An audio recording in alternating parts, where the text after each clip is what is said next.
7 magical things that happen when you finally meet your soulmate. Let's get straight into it. Number 1, you let go of anger from the past.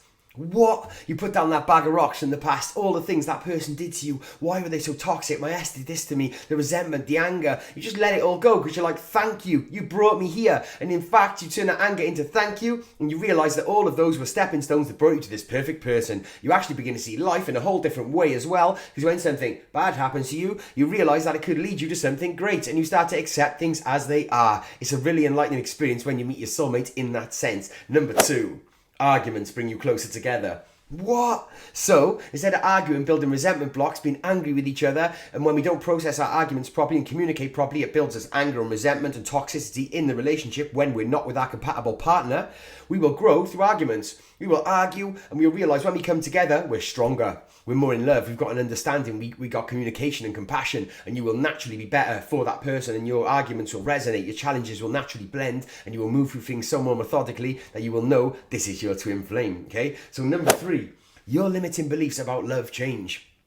And when you thought, oh, there's no love for me, I can't find love, I've had this wrong relationship and I've had this wrong relationship, it is all those struggles that make it so much more fruitful when you finally find that person and you're like, oh my goodness, love does exist. My faith in humanity is restored. It is true what I saw in the romantic movies. It's not a myth. I really am worthy. And you feel amazing just knowing that love is still around, and you can just, your heart will open again and you can finally give to this person because you are ready to give and receive true love. Okay, so number 4.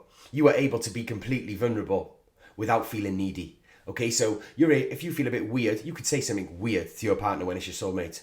You could say something weird to your twin flame without feeling awkward, and they won't make you feel needy. Like if you say something to somebody, like show a vulnerability, like, I felt a bit nervous, I was probably wrong, but I felt a bit jealous, or I felt a bit insecure about that little thing you did. Instead of somebody that wasn't for you, a toxic person would play on that and try to manipulate you using that and make you feel inferior. But the person that adores you will be reassuring you that no, it's absolutely fine and you won't feel weird. You'll be able to share all those things naturally, and it really is out there and available. So yeah, you can absolutely have that. Number 5.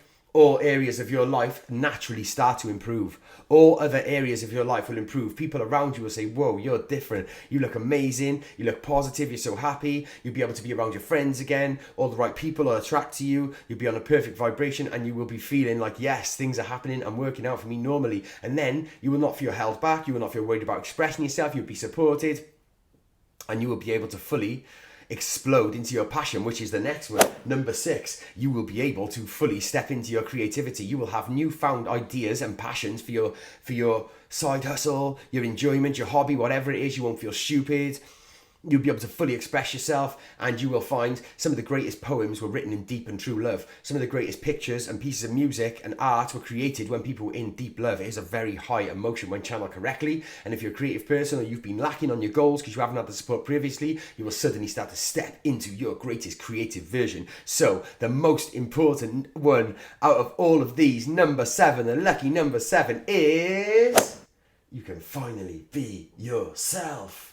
Finally, you can wear your scruffy pajamas with your hair all messy. You haven't got to worry about what you're wearing. It's not pretentious. You're not thinking, I hope this person's impressed, or I hope this person accepts what I've got on today. I hope this is suitable for this partner. You'll be able to wear whatever you like and know that you are loved for all the right reasons. It's not superficial. You can just dress down. You can fully relax. You're not looking over your shoulder. You're not worrying about any competition. It's just you. You're in your love. You know that your love is so good and so whole, and you start to have that self-love that you feel confident in the relationship that nobody's going to do any harm to you, and you can both fully relax, and then you can say, we have found our soulmates. So I hope that helps. Have an amazing day.